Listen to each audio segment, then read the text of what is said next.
취미로 그림을 그릴 때 초보일수록 연습을 엄청 많이 해야 된다고 많이 말합니다. 근데 저는 그 방법을 결사 반대하는 편이에요. 왜냐면 스케치를 잘함에 있어서 많은 연습만큼, 아니, 그보다 더 중요할 수도 있는 비밀을 오늘 말씀드리려 하기 때문인데요. 그림을 처음 시작해서 어느 정도 연필이 손에 익숙해지고 조금씩 그림 그리기에 적응이 될 쯤 우리는 분명 이런 생각을 하게 됩니다. 내가 그리는 그림은 왜 실감나질 않지? 좀 초등학생이 그린 것처럼 단순한 느낌이야. 또는 잘 그리는 사람들은 막 쓱쓱 그려도 엄청 입체적이고 자연스러운 풍경이 그려지던데 뭐가 문제일까? 잘 모르겠어. 이런 상황일 때 우리는 뭘 배우고 어떻게 연습해야 될까요? 바로 투시. 판판한 그림에 입체감을 불어넣어주는 투시를 꼭 배우고 연습해야 합니다. 투시가 뭐냐고요? 일단 투시의 가장 첫 번째 단계인 1점 투시부터 설명하면서 같이 감을 익혀볼게요. 투시는 이런 형태예요. 먼저 가운데 점이 이렇게 하나 있고 점이 하나라서 1점 투시라고 부릅니다. 이 점의 역할은 뭐냐면 이 점에서 나오는 지금 가상의 선들을 이렇게 많이 그렸잖아요. 이 가상의 선들이 화면 속의 건물의 가로선들,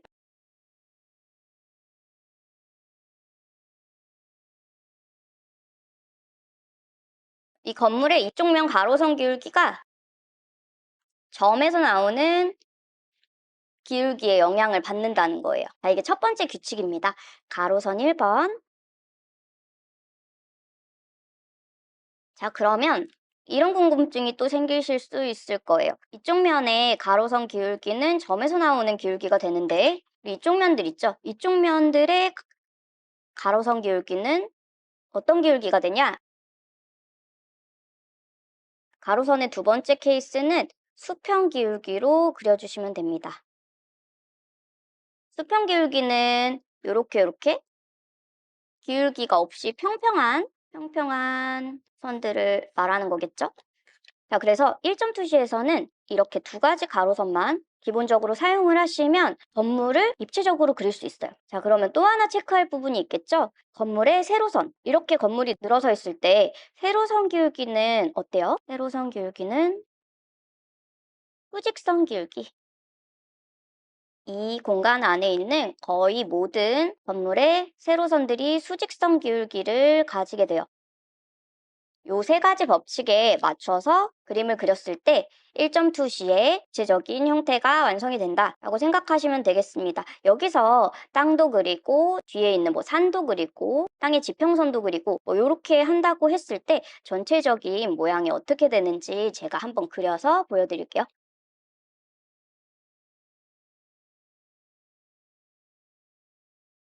요런 이 공간 안에 들어가 있는 모든 요소들이 요 세 가지 규칙을 따라서 생기는 기울기의 선으로 표현이 되는 거예요.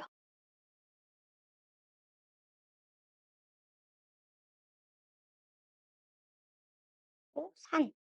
멀리 산이 보일 수도 있겠죠? 이렇게 1점 투시의 거리 풍경 모습을 그려봤는데 여러분 그림을 그리는 게 굉장히 창의적인 작업이라고 보통 생각을 하시지만 이것도 기술적인 부분들이 있어서 어떤 것들은 머릿속에 그냥 외워도 되는 부분들이 종종 있어요. 이 1점 투시, 2점 투시, 3점 투시의 보편적인 형태들도 이렇게 외운다고 생각하시면 되는데 지금 우리가 그린 것처럼 길이 중간에 하나 있고 이 길을 따라서 건물들이 이렇게 쪼로록 늘어선 형태, 거리를 걷다가 이런 형태가 눈에 보이게 되면 아, 저건 1점 투시로 그려야겠구나 이렇게 생각을 하시면 되는 겁니다.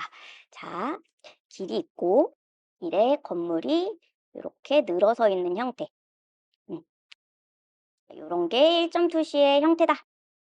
그런데 이쯤에서 조금 감각이 있으신 분들은 이런 부분이 의문이실 거예요. 그러면 이 점, 우리가 1점 투시의 기울기를 책임지는 점이라고 했던 이 점은 아무 데나 생기는 건가요? 하고요. 당연히 아니고요. 자, 일단 명칭부터 정확히 해볼게요. 이 가로선 기울기가 나오는 이 점을 우리는 소실점이라고 합니다. 소점이라고도 하고 이 점이 한 그림 안에 두 개면 2점 투시, 세 개면 3점 투시가 되는 거예요. 그러면 이 점은 어디에 생기냐? 지금 이 풍경을 바라보는 사람, 예를 들어 이 그림이 사진을 보고 그렸다면 그 사진을 찍은 사람이 바라보는 눈높이, 이게 사람의 뒷모습입니다. 지금 우리가 그린 이 늘어선 길을 바라보고 있어요.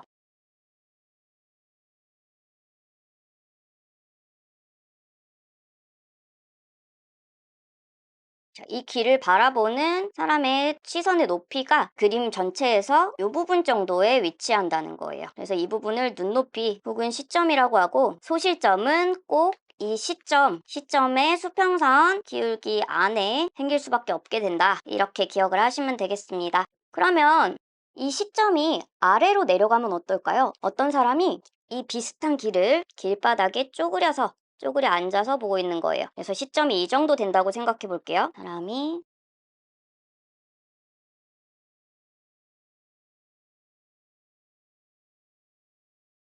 지금 화지 안에서는 살짝 잘리고 있지만 이렇게 앉아서 이 정도 높이에서 이 건물들을 살짝 올려다본다고 생각을 해볼게요. 그러면 소실점은 똑같이 가운데에 잡고 가이드라인을 또 쭉 그려보겠습니다.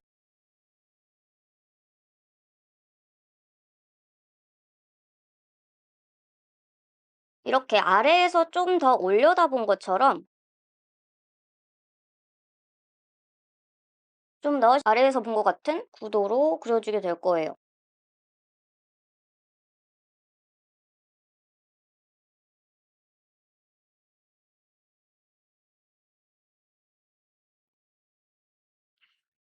자, 하나 더 해볼게요. 1점 투시를 이번에는 처음에 잡았던 그냥 평범하게 서 있는 사람보다 조금 더 위에서 보는 눈높이. 내가 아래에 있는 건물들을 구경하고 있다.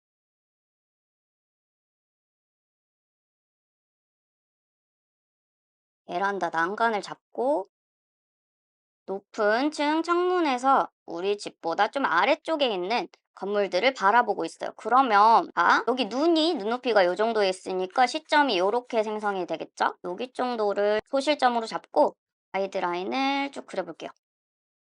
자, 그리고 설명하면서 이 시점의 비밀을 하나 더 알려드리면, 시점은 왜 우리나라처럼 시야에 건물이 빼곡하게 들어서 있어서 이제 수평선이나 지평선이 보이지 않는 그런 풍경 말고, 시야가 확 트여서 수평선이랑 지평선이 눈에 보이는 그런 상황일 때는 이 시점이 수평선과 지평선 그 자체의 선이 됩니다.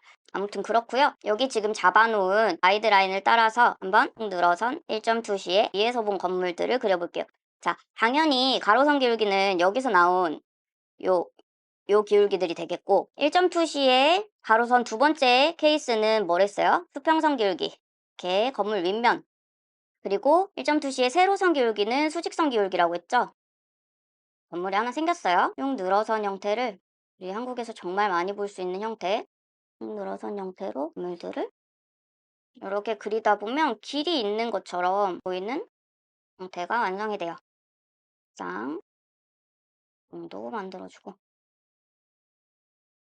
여기까지 하고 이쪽에도 건물들 좀 그려볼게요. 건물들의 옥상 부분부터. 그리고 이 구도에서는 이렇게 건물의 옆면이 두 면이 보이질 않고 정면만 보일 것 같아요. 그래서 쭉 늘어서서 옆면이 하나만 보이는 건물들을 쭉 그려보겠습니다.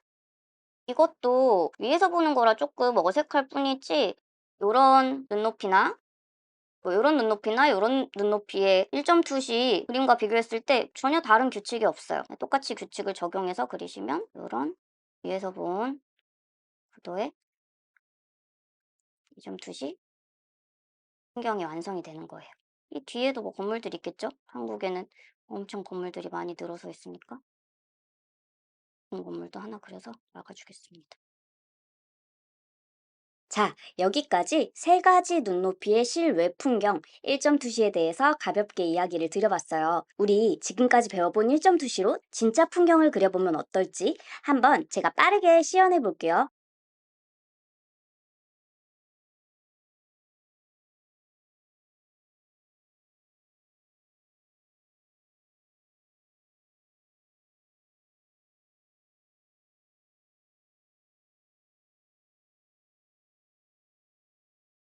지금까지 별 생각 없이 바라보던 이 풍경들이 이런 법칙을 가지고 이루어져 있다고 생각하니까 신기하기도 하고, 이걸 직접 그려볼 생각을 하려니까 덜컥 부담이 되기도 하죠. 이 개념을 처음 배울 때 혼란스러워 하시는 분들이 너무 많으셔서 그런 분들께 꼭 완벽하게 해야겠다는 부담을 갖지 마시라고 제가 항상 말씀드리는 비밀이 하나 있는데요.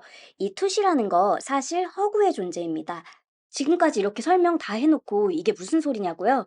보통 이런 판판한 종이에 단순한 그림들을 그려놓게 되면 그걸 2D라고 하잖아요. 그런데 우리가 지금 그릴 그림은 어때요? 판판한 종이에 그리지만 입체 형태가 드러나게 3D처럼 입체적인 표현을 해야 됩니다. 그래야 좀 더 현실적이고 완성도가 높은 그림이 되니까요. 그래서 이 2D 종이에다가 3D의 형태를 실감나게 표현하기 위해서 우리보다 먼저 태어난 굉장히 똑똑한 분들이 투시도법이라는 그리기 방법론을 만들어내서 후세 사람들이 좀 더 쉽게 입체적인 그림들을 막 열심히 연습할 수 있도록 틀을 만들어 놓은 거예요. 그러니까 만들어 놓은 방법론인 만큼 세상의 모든 풍경이 이 법칙에 다 딱 맞아 떨어지지도 않기 때문에 연습하면서 너무 부담 갖지 않으셔도 돼요. 그래서 투시는 그림을 그리기 위한 하나의 도구라고 생각하시고 이 도구 다루는 법을 잘 연습하셔서 내 것으로 만들면 앞으로 스케치가 더 재밌어지고 표현할 수 있는 폭이 더 넓어지니까 우리의 미술 생활에 굉장한 도움이 되겠죠? 자, 오늘 제가 준비한 영상은 여기까지고요.